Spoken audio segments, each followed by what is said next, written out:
For 20 years, nearly every single day, Ed woke up with a sickness trying to break his body, and he went to work.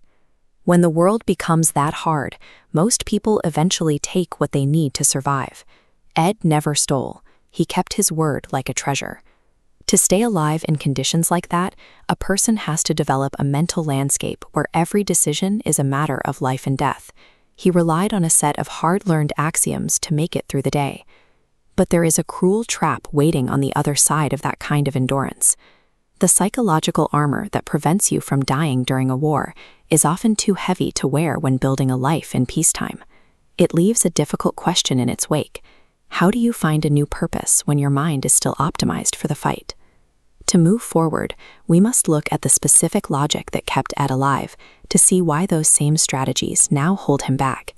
He lived by a single fierce conviction: my name is my integrity. This drove him to show up for plumbing jobs, for his friends, and to scrap metal at 9 o'clock at night when his body was screaming in pain. Look at the balance here.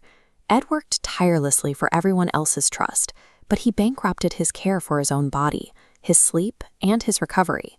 He proved his integrity to the world while ignoring his obligations to himself. Maintaining a spotless reputation with others is a hollow victory if it requires total self-destruction behind closed doors. Then there was the reality of his environment. It's feast or famine, there is no in between. For years, his life followed that exact rhythm, bouncing between sleeping in a truck and having money for food. Long-term trauma forces the brain into this kind of black and white thinking. It conserves energy by ignoring nuance, scanning only for extreme threats at the far ends of the spectrum. Currently, Ed has been 1 year without the daily habit. He is living safely at his mother's house and studying real estate. He isn't on the streets, and he isn't yet doing deals. He is existing in the middle. But a brain wired for high-stakes survival fails to perceive this ground. It is looking for the next feast or the next famine, and if it doesn't see either, it sees nothing. When you're prepared for war, the quiet stability of recovery is misinterpreted as a dangerous void. You can almost miss your own progress because it feels too boring to be real.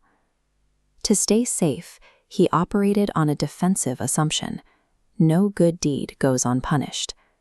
He kept a mental ledger of the hits, the losses, and the betrayals, waiting for the inevitable moment things would turn.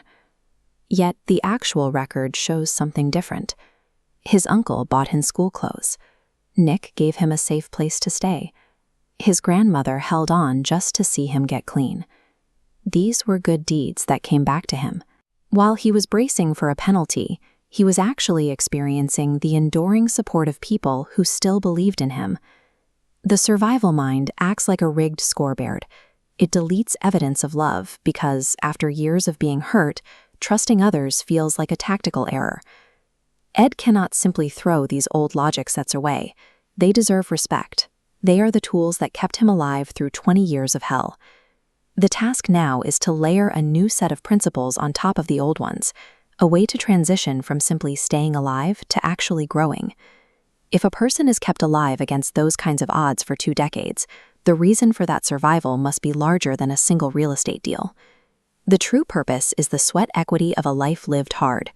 It's the ability to mentor, to teach, and to help others in the exact way he once needed to be helped. This requires a new approach to his resources. It means using the time and the incoming support to heal his body and his mind, learning to simply sit and wait. Standing still in the boring, steady middle is an act of defiance. For someone used to the chaos of survival, enduring the quiet is the most courageous action they can take. He can carry a new sentence now. I survived alone, but I don't have to build alone. The business of a meaningful life is constructed in that invisible middle ground. It begins the moment a man treats himself with the same fierce integrity he has always given to the rest of the world.